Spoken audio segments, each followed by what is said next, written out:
صلاة الله سلام Alhamdulillah wassalatu wassalamu ala rasulillah wa ala alihi wa sahbihi wa mawalah wa la hawla wa la quwwata illa billahi wa ba'du. Alhamdulillah, segala puja dan puji hanya milik Allah subhanahu wa ta'ala. Salawat dan juga salam kita hadiahkan kepada Rasul kita Nabi besar Muhammad sallallahu alaihi wa ala alihi wasallam. Biasa kita mengkaji qasasul Quran, kisah-kisah Al-Quran. Malam ini kita akan mengkaji satu tema yang menarik tentang 6 kelompok ataupun kondisi 6 kelompok kelak pada hari kiamat. Dari mana kita dengan posisi mereka pada hari kiamat? Ma'asyiral muslimin yang dimuliakan Allah subhanahu wa ta'ala, sesuatu yang wajib kita imani dan yang mengkufurinya bisa kufur adalah beriman dengan adanya hari akhir. Karena beriman dengan adanya hari akhir satu di antara rukun-rukun iman. Lah di antara beriman kepada hari akhir itu termasuk juga beriman dengan kejadian-kejadian dan peristiwa yang terjadi kelak pada hari kiamat setelah kematian kita. Ada beberapa kelompok yang dikelompokkan oleh Allah subhanahu wa ta'ala. Apakah kelompok-kelompok ini layak masuk surga, ataukah kelompok ini tidak layak masuk surga? Inilah yang kita akan bahas, 6 kelompok pada hari kiamat, kemana tempat kembali mereka. Ma'asyiral muslimin yang dimuliakan Allah subhanahu wa ta'ala, tidak panjang muqaddimah, kita langsung saja yang pertama, Ashabul Fatrah. Ashabul Fatrah atau orang-orang yang hidup di masa fatrah. Apa itu fatrah? Disebutkan dalam surah Al-Maidah ayat ke-19. Allah subhanahu wa ta'ala berfirman di dalam Al-Quran, ya ahlal kitab qad ja'akum rusuluna yubayyinu lakum ala fatratin minar rusul an taqulu ma ja'ana min basyirin wa nadhir faqad ja'akum basyirun wa nadhir wallahu ala kulli syai'in qadir. Wahai ahli kitab, sesungguhnya Rasul kami telah datang kepada kamu menjelaskan syariat kami kepadamu ketika fatrah.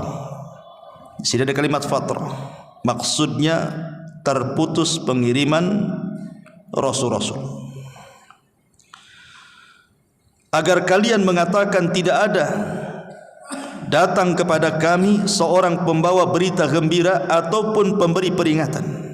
Sesungguhnya telah datang kepadamu pembawa berita dan pemberi peringatan, dan Allah atas segala sesuatu maha mampu. Secara bahasa fatrah itu artinya terputus, tetapi secara istilah di sini artinya orang-orang yang hidup di zaman antara 2 rasul atau 2 nabi. Jadi ajaran Rasul yang sudah lewat, sudah hilang, sementara Rasul yang akan datang belum muncul. Lah ashabul fatrah ini berada di tengah-tengah tuh. mengikuti ajaran yang lama sudah hilang, mengikuti ajaran yang baru belum ada nabinya. Berarti fatrah itu hidup di antara kekosongan para nabi dan rasul. Itulah yang disebut dengan ashabul fatrah. Sebagian para ulama mengkiaskan ashabul fatrah ini kepada orang-orang yang hidup di pedalaman, mungkin di tengah hutan, tidak ada ustaz datang ke situ, tidak ada pendakwah datang ke situ, mereka tidak kenal apa itu Quran. Mereka hidup ya dari kecil, kemudian sampai dewasa, sampai tua, sampai mati ya di hutan itu saja. Tidak kenal apa itu Islam karena tidak ada yang menyampaikan Islam kepada mereka. Lah orang-orang yang hidup di pedalaman ini juga dikiaskan kepada ashabul fatrah, karena ashabul fatrah tadi orang yang hidup di dalam kekosongan di antara dua nabi atau dua rasul. Ma'asyiral muslimin yang dimuliakan Allah Azza wa Jalla, pertanyaannya, mereka kalau diwafatkan itu kemana kembalinya? Ke neraka kah, ke surga? Ini yang kita akan bahas ashabul fatrah ini. Kita akan baca satu hadis. Hadis ini dikeluarkan oleh Al-Imam Ahmad dalam musnadnya dan disahihkan oleh Syekh Nasiruddin Al-Albani rahimahullahu taala dari Al-Aswad ibni Sari'. Kita baca. Anil Aswad ibni Sari' anna Nabiyullah sallallahu alaihi wasallam qala arba'atun yaumal qiyamati. Dari Aswad ibn Sari bahwa Nabi SAW bersabda, pada hari kiamat ada 4 orang yang akan mengadu kepada Allah Azza wa Jalla. Yang pertama, rajulun asam la yasma'u syai'an. Pertama yang akan mengadu kepada Allah Subhanahu wa taala adalah orang yang tuli, enggak bisa dengar. Sama sekali tidak bisa dengar, dari lahir sudah tuli dia. Orang tuli yang tidak bisa dengar Quran, enggak bisa dengar ceramah, orang tuli. Kemudian juga yang kedua, warajulun ahmak, orang yang dungu. Nanti apa maksudnya orang dungu kita jelaskan. Ataupun dengan kata lain, orang yang pandir. Kemudian warajulun haramun. Kemudian yang ketiga, orang yang pikun. Kemudian yang keempat, warajulun mata ala fatratin, dan seseorang yang meninggal di masa fatrah. Nah, di sinilah kalimatnya fatrah nih. Hidup di masa kekosongan para nabi dan rasul. Fa ammal asam, adapun orang tuli, fayaqulu rabbi laqad ja'al islam wa ma asma'u syai'an. Adapun orang tuli akan mengatakan, ya Rabb, agama Islam memang sudah datang kepadaku, masalahnya aku tidak bisa mendengar. Aku tidak bisa mendengar Quran, aku tidak bisa mendengar hadis dibacakan, aku tidak bisa mendengar orang ceramah. Macam mana ini? Ya. Kemudian yang kedua, wa ammal ahmaq fayaqulu rabbi laqad ja'al islam was-sibyan yakhdimunani bil ba'ri.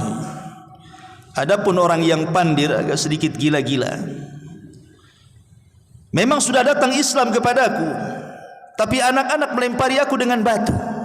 Ya, orang gila. Ya. Kemudian yang ketiga, wa ammal haram, adapun orang pikun, fayaqulu rabbi laqad ja'al islam wa ma'aqilu syai'an. Adapun orang pikun akan mengatakan, ya Rabb, memang Islam datang kepadaku sementara aku dalam keadaan tidak berakal. Macam mana ini? Aku tidak berakal, hilang ingatan. Kemudian yang terakhir, wa ammal ladzi mata fil fatrati Adapun orang-orang yang hidup di zaman kekosongan Rasul tadi, kosongan Nabi tadi, fayaqul, dia mengatakan, Rabbi ma atani laka rasulun fayakhudhu mawathiqahum liyuti'ahu fayursilu ilaihim anidkhulun nar. Qala fawalladhi nafsu Muhammadin biyadi law dakhaluha lakanat alaihim bardan wa salaman. Adapun yang terakhir, Ashabul Fatrah mengatakan, ya Rabb, tidak ada seorang rasul pun yang datang kepadaku. Tidak ada rasul. Aku akan mengambil ajaran yang mana? Rasul aja tidak ada. Maka Allah Subhanahu wa taala mengambil perjanjian mereka bahwa mereka benar-benar akan mentaati perintah Allah Subhanahu wa taala. Jadi 4 orang ini dikumpulkan di Arasat, di sebuah padang yang sangat luas. Pertama, rombongan orang-orang tuli. Yang kedua, rombongan orang-orang gila. Yang ketiga, rombongan orang-orang yang sudah pikun. Dan yang keempat, rombongan orang-orang yang hidup di masa fatrah. Maka Allah buat perjanjian kepada mereka, baik, aku akan uji kalian. Siap enggak kalian mentaati ujianku, kata Allah. Maka semua manusia di situ, yang 4 kelompok tadi mengatakan, ya, kami siap. Apa yang terjadi? Maka dijelaskan di sini, fayursilu ilaihim, maka akan diutus kepada mereka neraka yang menyala-nyala, kemudian lehernya keluar. Neraka itu punya leher, lehernya keluar. Kemudian Allah Subhanahu wa taala mengatakan, masuklah kalian ke dalam neraka itu. Kalau seandainya mereka masuk ke dalam neraka, hakikatnya mereka masuk ke dalam surga. Tapi orang-orang yang enggan masuk ke dalam neraka itu, berarti dialah yang masuk neraka.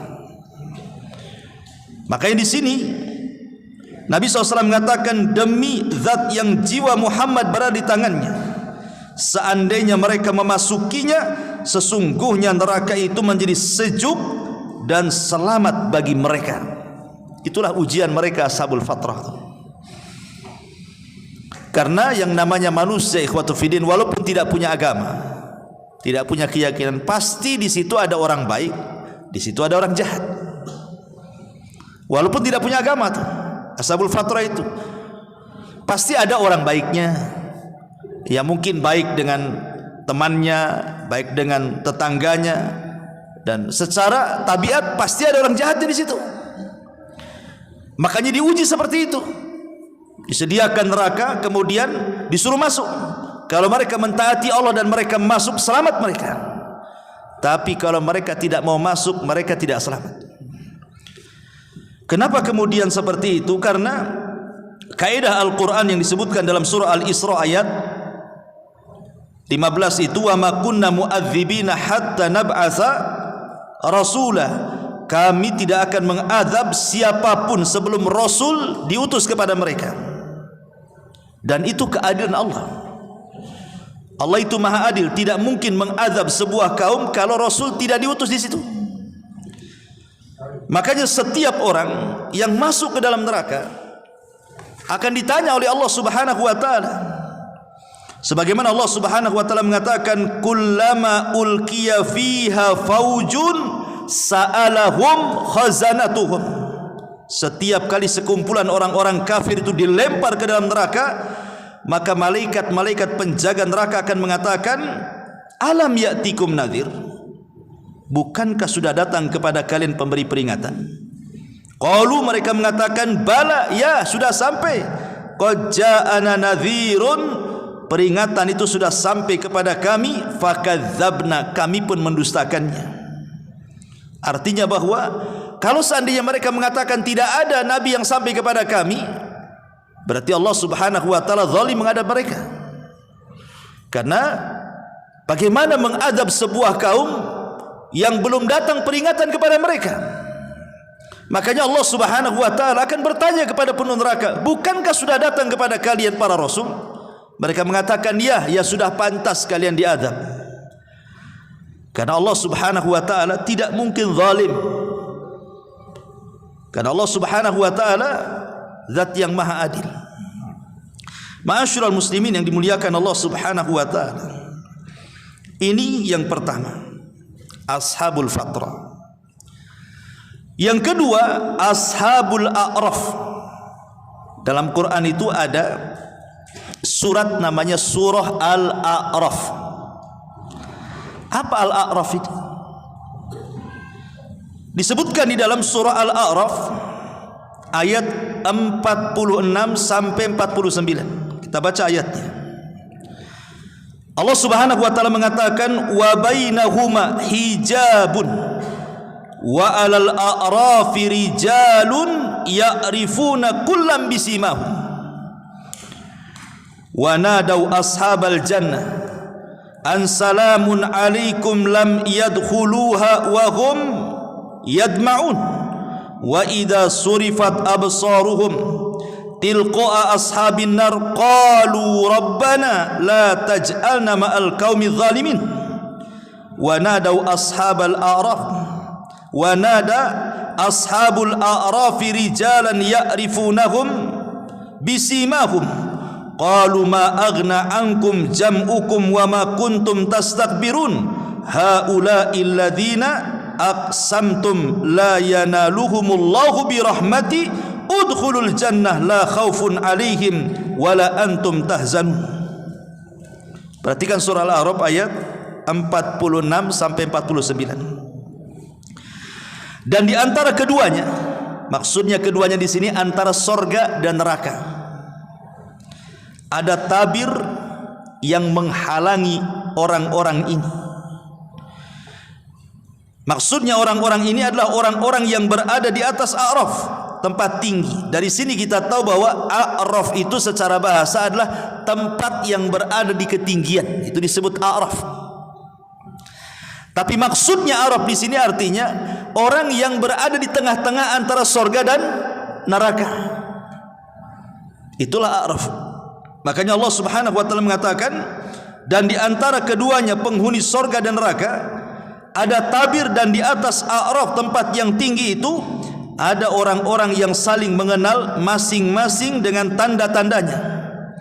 Mereka menyeru penghuni sorga, salamun alaikum, kesejahteraan bagi kalian. Mereka belum dapat masuk, tetapi mereka ingin segera masuk. Dan apabila pandangan mereka dialihkan ke arah penghuni neraka, mereka berkata, ya Tuhan kami, janganlah engkau tempatkan kami bersama orang-orang zalim itu. Dan orang-orang yang di atas tempat tinggi ashabul a'raf itu menyeru orang-orang yang mereka kenal dengan tanda-tandanya sambil berkata, harta yang kalian kumpulkan dan apa yang kalian sombongkan ternyata tidak ada manfaatnya buat kamu. Itukah orang-orang yang kamu telah bersumpah bahwa mereka tidak akan mendapatkan rahmat Allah?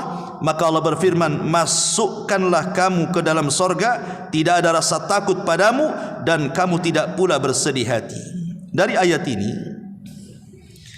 kita tahu bahwa ashabul a'raf itu maksudnya orang yang berada di tempat yang tinggi di tengah-tengah antara sorga dan neraka.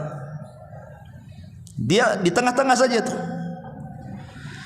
Pertanyaannya, orang yang hidup di tengah-tengah sorga dan neraka ini,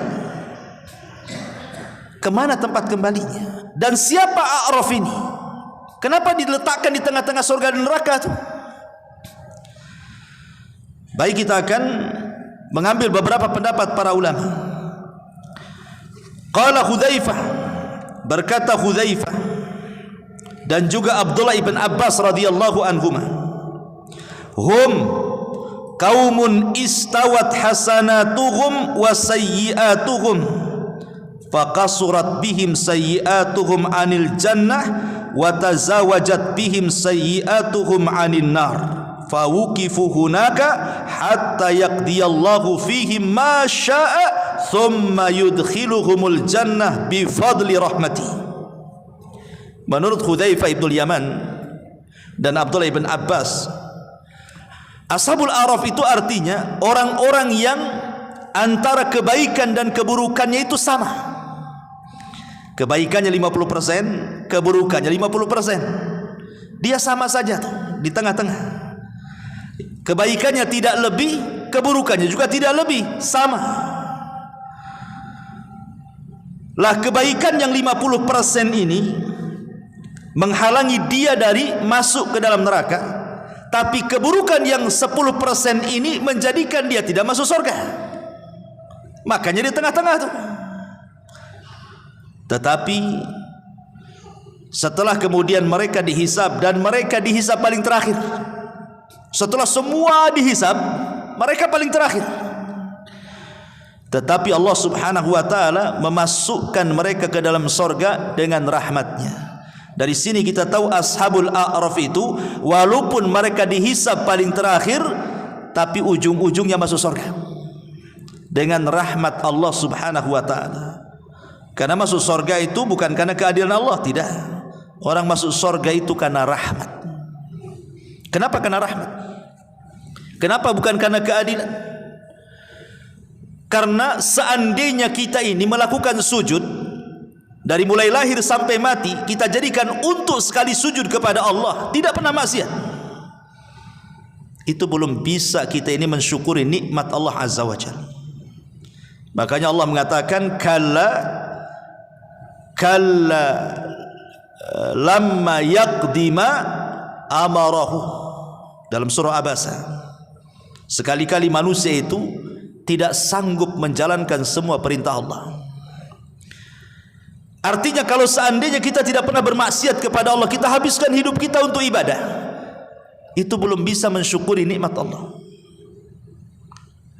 Sebab itulah makanya semua manusia, hatta para nabi, hatta Nabi kita Muhammad sallallahu alaihi wasallam saja masuk surga bukan karena amalannya. Padahal kita tahu Nabi sallallahu alaihi wasallam itu luar biasa ibadahnya. Tapi ibadah Nabi tidak bisa memasukkan Nabi ke surga dengan ibadahnya. Tetap Nabi juga masuk surga karena rahmatnya. Dan itu berdasarkan hadis. Termasuk engkau wahai Rasul? Ya, termasuk saya. Saya pun dimasukkan surga oleh Allah karena rahmatnya, bukan karena amalannya. Tetapi rahmat itu diraih karena amalan. Ma'asyiral muslimin yang dimuliakan Allah Azza wa Jalla, ini pendapat yang pertama. Kemudian juga disebutkan oleh Ibnu Mas'ud radhiyallahu an, beliau mengatakan, siapa Ashabul A'raf itu? Man istawat hasanatuhu wa sayyi'atuhu kana min ashabil a'raf fa wuqifu 'ala sirat. Orang-orang yang sepadan kebaikan dan keburukannya, itulah Ashabul A'raf, dan mereka akan diberdirikan di atas titian siratal mustaqim. Karena titian itu kan tengah-tengah antara surga dan neraka tuh. Ya. Tengah-tengah antara surga dan neraka tuh. Bawahnya neraka, setelahnya surga. Nah, di tengah-tengah ada di situ. Summa arafu ahlal jannah wa ahlan nar. Kemudian Ashabul A'raf ini memandang, terkadang sekali-kali memandang penduduk surga dan sekali-kali memandang penduduk neraka. Dia bisa melihat kawan-kawan yang masuk ke dalam surga dan bisa pula melihat kawan-kawan yang masuk neraka. Dia bisa memandang tuh teman-teman yang sedang diazab di neraka dan teman-teman dia yang sedang mendapatkan nikmat di surga. Kemudian apabila kemudian mereka melihat teman-teman yang ada di neraka itu, maka mereka akan mencela dan mengatakan, ma aghna ankum jam'ukum wa ma kuntum tastakbirun. Lihat, harta yang kalian kumpulkan di dunia rupanya tidak bermanfaat sedikit pun bagi kalian, dan kesombongan kalian menjadikan kalian masuk ke dalam neraka, katanya. Dicela sama Ashabul A'raf. Tetapi kalau seandainya mereka memandang ke surga, maka mereka mengatakan, ya Allah, masukkan segera aku ke surga, masukkan aku segera ke surga.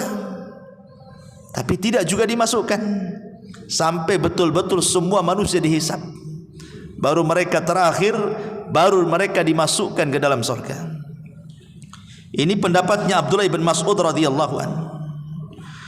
Tetapi ada juga pendapat-pendapat yang lain Ashabul A'raf itu, seperti yang dikatakan Mereka adalah kaumun kharaju fil ghazwati bi ghairi idzni abaihim. Mereka adalah orang-orang yang keluar jihad, berjihad di jalan Allah, berperang, tapi mereka tidak mendapatkan izin orang tuanya. Kemudian mereka mati syahid. Syahidnya mereka, harusnya mereka masuk ke dalam sorga, tapi karena mereka tidak dapat izin orang tua, dianggap durhaka. Itu pula yang kemudian menyebabkan masuk neraka. Jadi tengah-tengah jadinya. Masuk sorga karena syahidnya, tapi tidak bisa masuk sorga karena punya dosa durhaka kepada orang tuanya. Nah, jadi tengah-tengah akhirnya. Itu satu pendapat juga yang mengatakan seperti itu.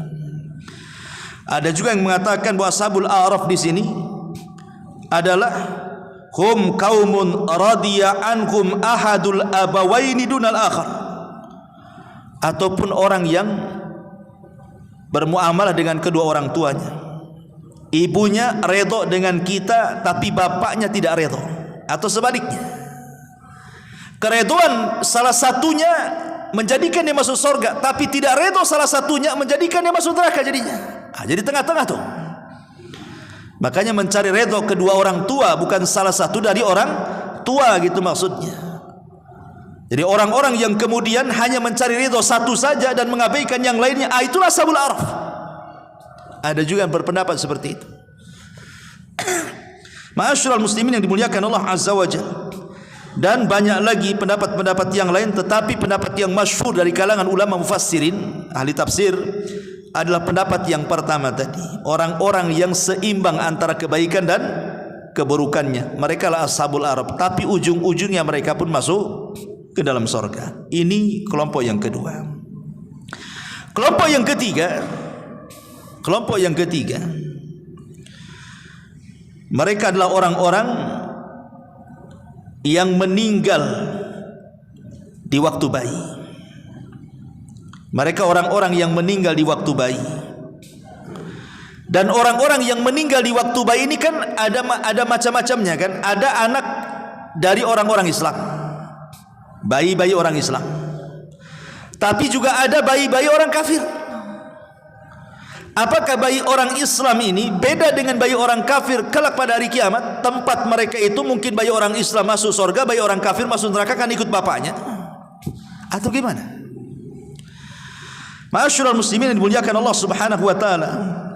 Adapun masiru atfalil muslimin, kembalinya anak-anak kaum muslimin yang meninggal sebelum balik, maka sepakat para ulama, kata Imam Ibnu Katsir, fa amma wildanul mu'minina fala khilafa bainal ulama. Adapun bayi-bayi orang mukmin yang meninggal,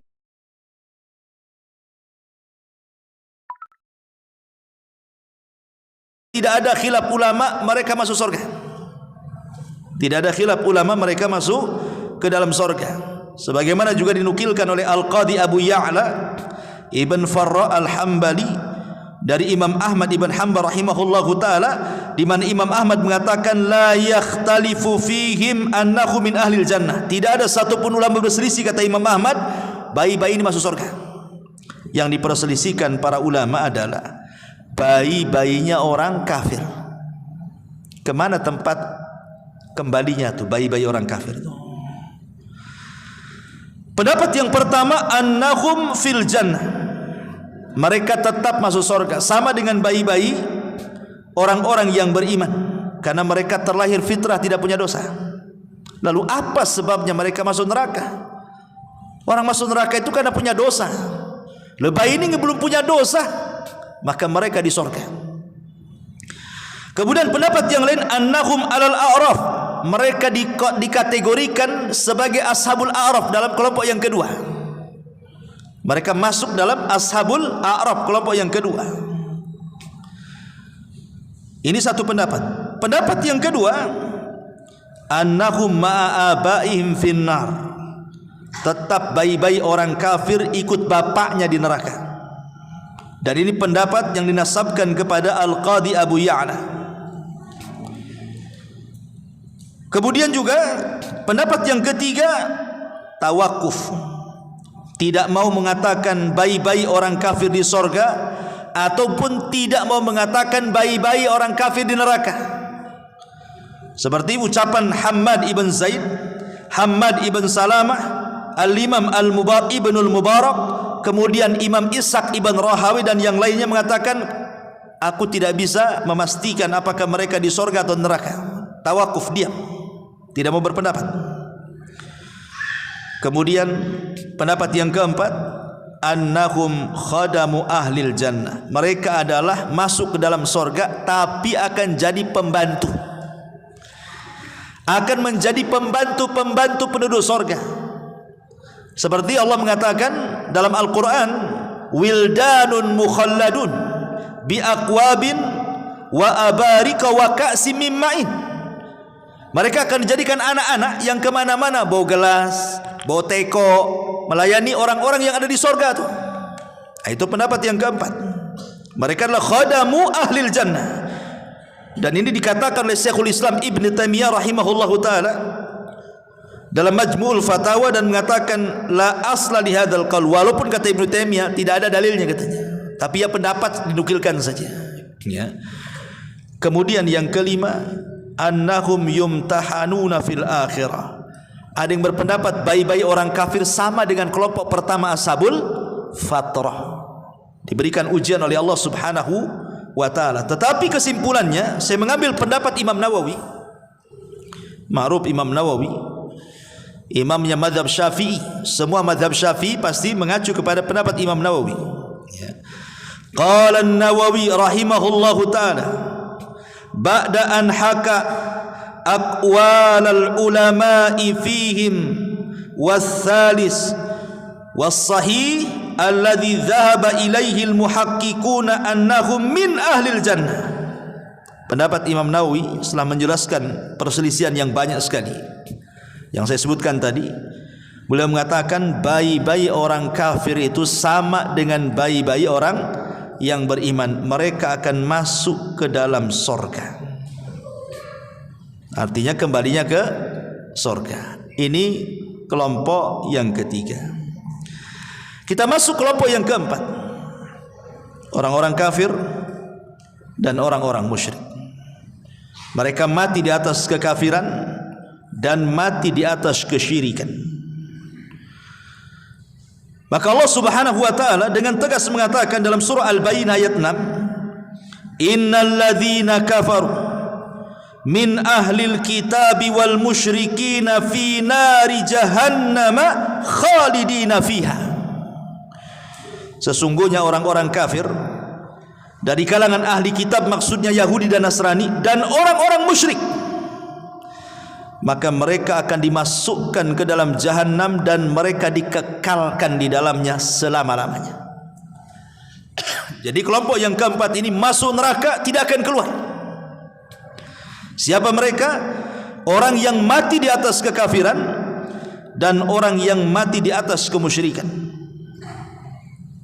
Makanya dalam sebuah hadis yang dikeluarkan Imam Muslim, walladzi nafsi biyadi la yasma'u bi ahadun min hadhihi al-ummati yahudiyyun wala nasraniyyun thumma yamutu wa lam yu'min billadzi ursiltu bih illa kana min ashabin nar, kata Rasul.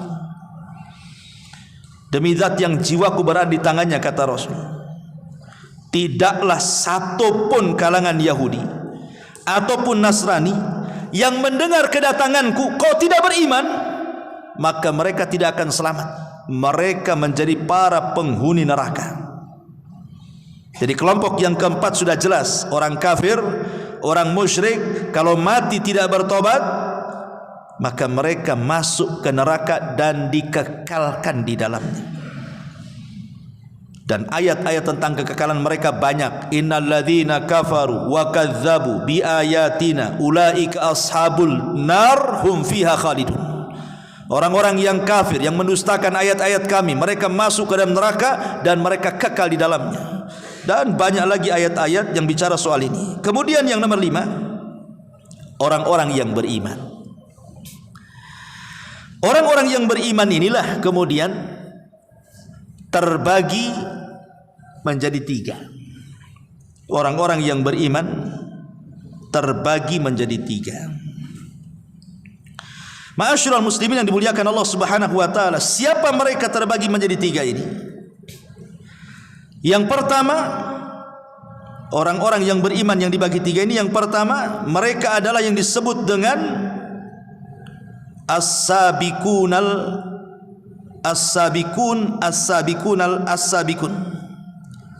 Saya baca dulu ayatnya. Dalam surah Fatir 32, dalam surah Fatir 32 disebutkan tiga kelompok orang-orang yang beriman ini. Summa awrathnal kitabal ladina astafaina min ibadina faminhum zalimun li nafsi wa minhum muqtasid wa minhum sabiqum bil khairati biidznillah. Kemudian kami wariskan Alkitab, maksudnya Al-Quran, kepada hamba-hamba pilihan kami.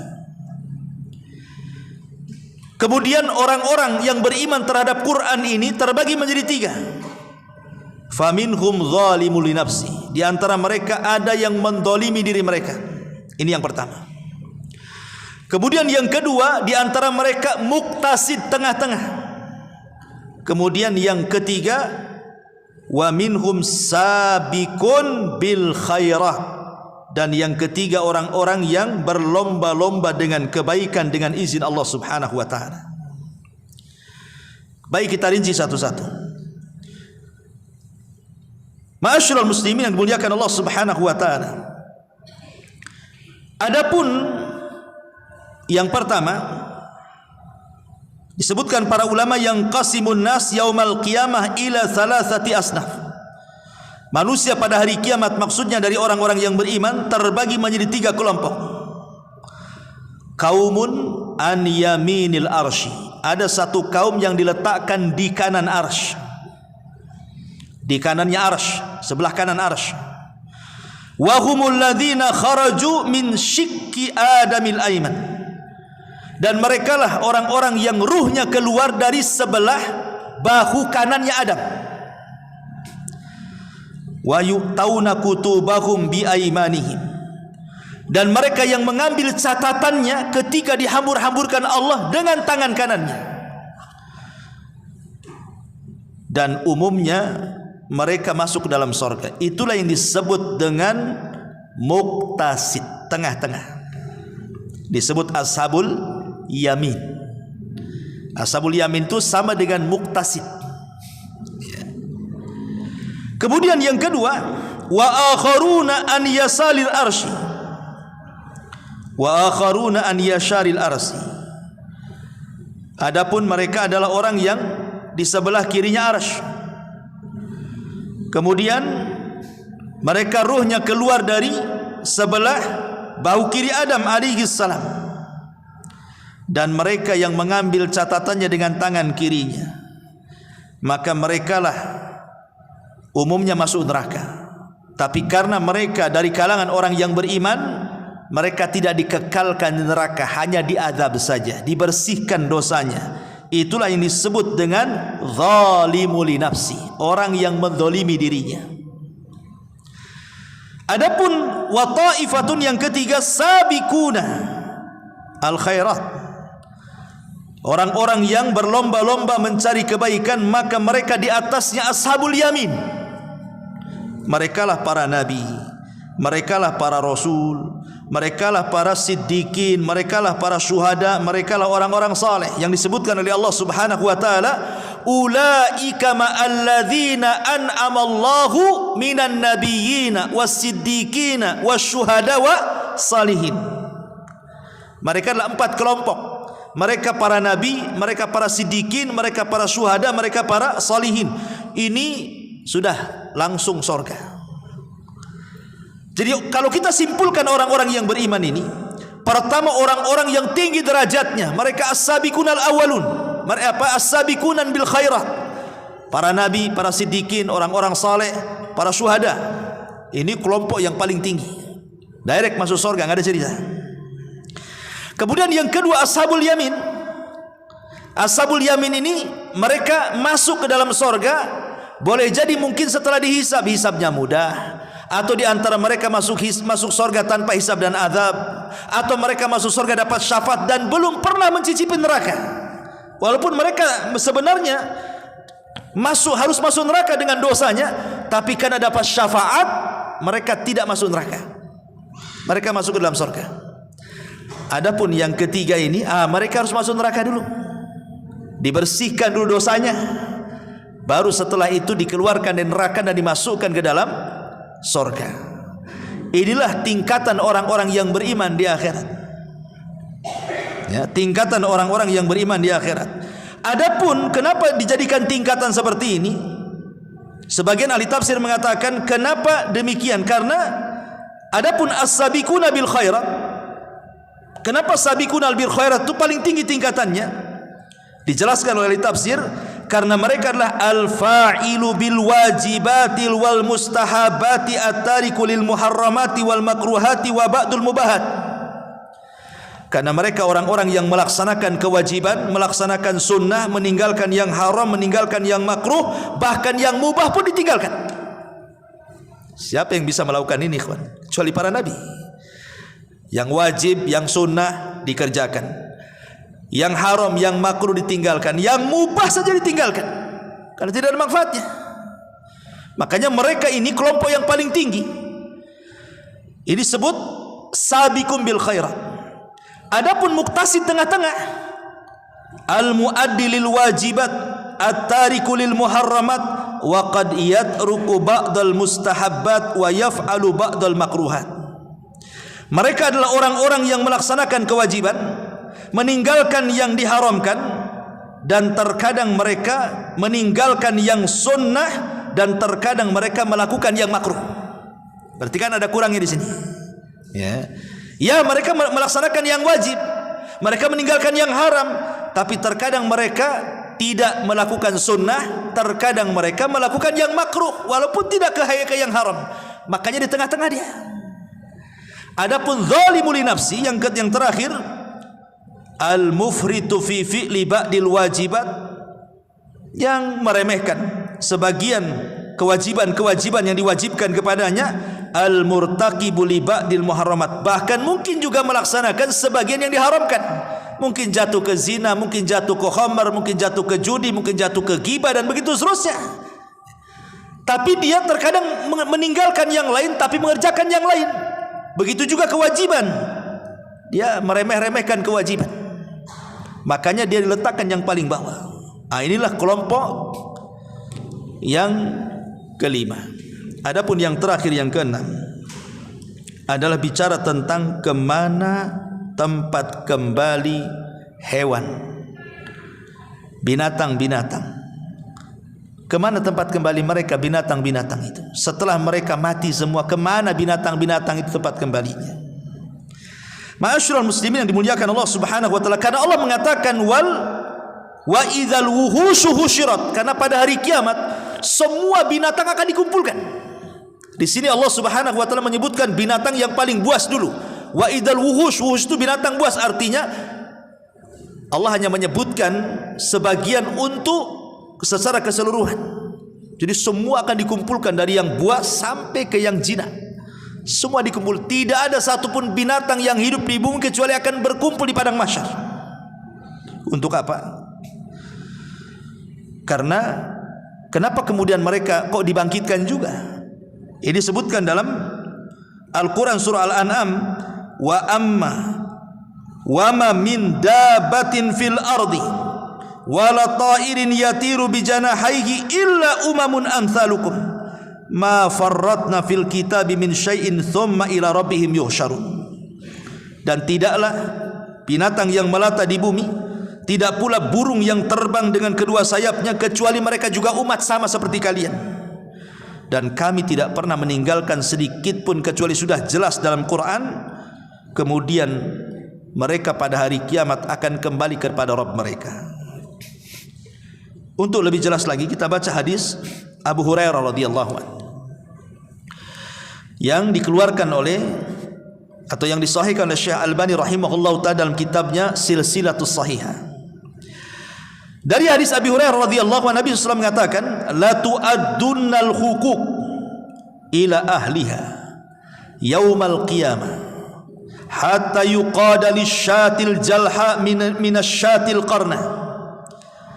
Sungguh kalian akan mengembalikan hak-hak yang kalian rampas di dunia kelak pada hari kiamat. Artinya akan ada kisos pada hari kiamat. Dan inilah keadaan Allah. Sebab kalau tidak ada kisos pada hari kiamat, tidak ada hisab pada hari kiamat, enak kali orang zalim itu. Mereka menzalimi orang, tapi mereka tidak diapa-apain di dunia, tidak dapat apa-apa, di akhirat tidak dapat apa-apa. Enak sekali mereka. Makanya orang-orang zalim itu seandainya di dunia Allah Subhanahu wa taala tidak balas, bukan berarti mereka selamat, tidak. Di akhirat ada hak yang mereka akan dituntut oleh orang-orang yang pernah dizaliminya. Kemudian Rasul mengatakan sampai kepada binatang. Binatang juga ada hisabnya, ada kisosnya. Sampai-sampai kata Rasulullah, hatta yuqada lisyatil jalha minasyatil qarna. Sampai-sampai kambing yang tidak bertanduk, yang ditanduk-tanduk oleh kambing yang bertanduk di dunia, maka mereka akan balik menanduk di akhirat. Jadi kalau seandainya ada kambing yang bertanduk, nanduk kawan yang tidak bertanduk, mungkin yang jantan, yang betina tidak bertanduk, ditanduk pula kawannya. Nanti pada hari kiamat tanduknya akan diambil, kemudian diletakkan kepada kambing yang tidak bertanduk. Kemudian Allah katakan, tanduk dia sebagaimana dia menanduk kamu di dunia. Berapa banyak dia menanduk, kau tanduk sebanyak itu. Begitu maksudnya. Ini permisalan saja kambing. Artinya semua binatang semua akan dikisas. Karena kita tahu bahwa binatang ini mereka biasa di alam liar itu, mereka hidup di rimba, ikhwan. Kadang-kadang harimau ya memakan kancil dan begitu seterusnya kan. Buaya makan apa dan begitu seterusnya. Nanti di hari kiamat yang pernah memakan binatang yang dia akan dimakan dengan binatang yang pernah dimakannya. Itu sebagai kisosnya. Tetapi kalau semua, dan itu dalam bentuk keadilan ya, kalau semua sudah dikisos, binatang itu sudah mendapatkan keadilan, lalu kemana tempat kembali mereka? Pertanyaannya, apakah mereka masuk surga, dikumpulkan bersama manusia? Tidak. Setelah terjadi hisab, Allah Subhanahu wa taala katakan dalam sebuah hadis, kunu turaba, jadilah kalian tanah. Maka setelah terjadi kisos dan hisab bagi binatang, semua binatang jadi tanah. Artinya tidak ada yang masuk surga, tidak ada yang masuk neraka. Lah kisos-kisos binatang itu disaksikan manusia. Disaksikan manusia. Lah orang-orang kafir ketika melihat binatang-binatang itu, mereka jadi tanah setelah kisos dan hisab itu. Apa kata orang kafir disebutkan dalam surah An-Naba? Ya laitani kuntu turaba. Duhai kiranya ya Rabb, aku jadi tanah seperti binatang-binatang itu. Mungkin? Mustahil. Orang kafir harus dihisab. Ya. Ma'asyiral muslimin yang dimuliakan Allah Subhanahu wa taala. Dari sini kalau kita boleh simpulkan dari pengajian dari awal sampai akhir, ya, manusia itu sebenarnya terbagi menjadi 3. Cuman saya kan dirinci saja. Tapi globalnya sebagaimana disebutkan oleh Syekh Abdullah ibn Baz atau Syekh bin Baz rahimahullahu ta'ala. Beliau mengatakan bahwa manusia itu sebenarnya cuman ada 3 kelompok di akhirat. Pertama orang kafir, jelas mereka akan diazab, masuk neraka, dikekalkan di dalamnya, termasuk orang musyrik di situ. Kemudian yang kedua, orang-orang yang beriman yang sampai ke taraf takwa, maka mereka direct masuk surga, tidak ada cerita. Kemudian yang ketiga, orang yang beriman yang dilumuri dosa. Maka orang-orang yang beriman yang dilumuri dosa ini, yang disebut dengan usat minal muwahhidin, ahli maksiat dari kalangan ahli tauhid, maka mereka akan diazab sesuai dengan kadar dosanya. Sesuai dengan kadar dosanya.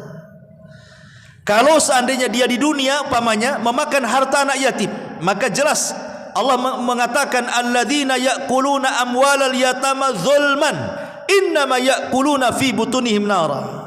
Orang-orang yang memakan harta anak yatim di dunia, maka di akhirat dia akan makan api neraka di perutnya.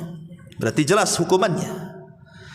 Atau seandainya mereka adalah orang-orang yang memakan riba, maka Allah mengatakan alladzina ya'kuluna riba la yaqumuna illa kama yatakhabbathu syaitanu minal mas. Illa kama yakumul ladzina yatakhabbathu syaitanu minal mas. Orang-orang yang makan riba di dunia nanti pada hari kiamat seperti orang kesurupan, jungkir balik sana sini seperti orang kesurupan setan. Karena di dunia kalau orang sudah dikuasai riba, dia enggak kenal apa-apa, karena sudah terlampau nikmat dengan ribanya, seperti orang kesurupan. Itu juga dibangkitkan seperti itu. Atau orang yang sombong, maka akan dikecilkan badannya. Atau para peminta-minta, maka akan dihilangkan daging di mukanya, dan begitu seterusnya. Jadi para usad minal muwahhidin, kalangan ahli tauhid yang bermaksiat, maka mereka diazab sesuai dengan dosanya. Apabila sudah bersih dosanya, maka ahli sunnah wal jamaah tidak seperti khawarij dan tidak seperti mu'tazilah. Ahli sunnah wal jamaah mengatakan para pelaku dosa besar mereka tidak kafir di dunia dan mereka tidak kekal di akhirat. Tetapi orang khawarij mengatakan para pelaku dosa besar di dunia kafir, di akhirat masuk neraka dan tidak akan pernah keluar. Beda pula dengan mu'tazilah, di dunia tidak mukmin tidak kafir, tapi di akhirat sama dengan orang-orang khawarij, dikekalkan di dalamnya. Maka kita menyelisih mereka. Kita katakan para pelaku dosa besar di dunia mereka tetap mukmin tapi kurang imannya karena mereka bermaksiat, tapi di akhirat mereka tahta masyiatillah, di bawah kehendak Allah. Itulah yang Allah katakan dalam Al-Quran, innallaha la yaghfiru an yushraka bihi wa yaghfiru ma duna dzalika liman yasha. Allah tidak akan mengampuni dosa yang menyekutukannya, tapi Allah hanya mengampuni dosa selain kesyirikan sesuai dengan kehendaknya. Kalimat sesuai dengan kehendaknya ini berarti dosa selain syirik dari dosa-dosa besar di bawah kehendak Allah. Kalau Allah mau direct masuk surga, kalau Allah mau diazab dulu baru dimasukkan ke dalam surga. Adapun dalil-dalil orang-orang khawarij yang mereka mengatakan bagaimana dengan firman Allah Subhanahu wa taala, "Wa man yaqtul mu'minan muta'ammidan fajazaohu jahannam khalidan fiha." Siapa yang membunuh seorang mukmin secara sengaja, maka mereka akan dimasukkan ke dalam jahanam dan dikekalkan di dalamnya. Ini lihat, orang yang membunuh dikekalkan dalamnya katanya. Maka ahli sunnah memahami kalimat kekal ini ada dua makna. Ada khalidan mukhalladan finnar. Maksudnya ada kalimat kekal dalam Quran itu maksudnya bisa dipahami kekal dan tidak akan keluar. Atau yang dimaksud kekal di sini saking lamanya. Maka mereka disebut kekal bukan berarti tidak akan keluar. Seperti orang yang bunuh diri, jelas hadisnya mereka dimasukkan ke neraka kekal di dalamnya. Maksudnya bukan orang yang bunuh diri seperti orang kafir musyrik masuk neraka enggak pernah keluar, bukan. Maksudnya mereka akan lama di neraka gitu maksudnya. Tapi ujung-ujungnya pun kalau masih ada keimanan sebidarah, maka mereka akan dikeluarkan sebagaimana hadis yang ma'ruf, orang yang terakhir dari neraka, orang yang terakhir keluar dari neraka dan yang terakhir pula masuk surga. Ma'ruf hadisnya. Wallahu a'lam bishawab. Ini di antara 6 kelompok. Pertanyaannya, dari mana dari 6 kelompok ini posisi kita? Itu kembali kepada kita semuanya. Dan kita hanya berharap kepada Allah Subhanahu wa taala semoga kita tidak masuk dalam kelompok-kelompok yang jelas-jelas masuk neraka atau mungkin dicuci dulu di neraka. Jadilah kelompok-kelompok yang kalau masuk itu tanpa hisab. Karena hisab itu ada 3. Ada orang yang masuk surga tanpa hisab, ada orang masuk surga dihisab tapi hisabnya mudah, tapi ada juga yang masuk surga tapi hisabnya sulit. Ya. Dan kita mudah-mudahan kalaupun kita tidak masuk kepada kelompok yang tanpa hisab, minimalnya masuk kepada kelompok yang hisabnya mudah. Lalu apa bedanya hisab mudah dengan hisab sulit itu? Kalau hisab mudah itu disebutkan dalam hadis, orang-orang yang dihadapkan kepada Allah Azza wa Jal, dia mengakui dosanya. Dia mengakui dosanya, tidak ada yang diingkari dosanya. Apabila Allah katakan kau berzina ya, ya aku berzina. Kau mencuri ya, ya aku mencuri. Kau membunuh ya, ya aku membunuh. Kau tidak sholat ya? Ya aku tidak sholat. Pokoknya setiap ditanya dosanya dia tidak mengelak. Itulah hisabnya mudah. Tapi yang hisabnya sulit itulah yang suka ngelak-ngelak tuh. Kau berzina ya? Tak berzina. Kau tidak sholat? Sholat. Kamu maling? Kapan aku maling? Kau korupsi? Tidak. Ini yang bantah-bantah, terjadi pembantahan dengan Allah. Ketika dia kemudian membantah, tidak, disitulah Allah datangkan saksi. Akhirnya lama hisabnya. Didatangkan saksi. Bumi jadi saksi. Yauma idzin tuhadditsu akhbaraha. Pada hari itu bumi akan menghabarkan beritanya. Bumi akan jadi saksi, kata bumi. Kata siapa kau tak berzina? Kau berada di bumiku, aku tahu kau berzina. Ya. Malaikat akan bersaksi, kata Raqib Atid, aku catat lo kau berzina. Kau bilang aku tak berzina pula. Sampai kepada kulit kita ini akan bersaksi. Kulit kita ini akan bersaksi dan mengatakan, kata kulit, iya memang badan ini berzina. Badan ini mencuri, badan ini korupsi, badan ini itu. Sampai badannya protes sama kulit. Kulit, lima syahidtum alaina. Kenapa kau tak bela badanmu? Apa kata kulit? Antaqanallah, kata Quran tuh. Kulit mengatakan apa? Macam mana saya akan bela badan yang membuat aku bicara Allah, katanya. Apalagi tangan akan bicara. Memang mulut terkunci, tapi Allah katakan yauma nakhtimu ala afwahihim wa tukallimuna aydihim wa tashhadu arjuluhum. Mulut memang terkunci, tangan pula bicara. Saksi banyak di mana-mana. Ini hisab sulit nih. Suka bantah-bantah nih. Ya. Dan kalau sudah sulitnya alamat dia masuk neraka. Ya. Ma'asyiral muslimin yang dimuliakan Allah Subhanahu wa taala, inilah di antara perkara-perkara yang penting kita imani tentang beriman kepada hari akhir. Wallahu a'lam bishawab. Mudah-mudahan ada manfaatnya. Kita tutup dengan doa kafaratul majlis. Subhanaka wa bihamdika asyhadu an la ilaha illa anta astaghfiruka wa atubu ilaik. Allahu ta'ala alam. Assalamualaikum warahmatullahi wabarakatuh.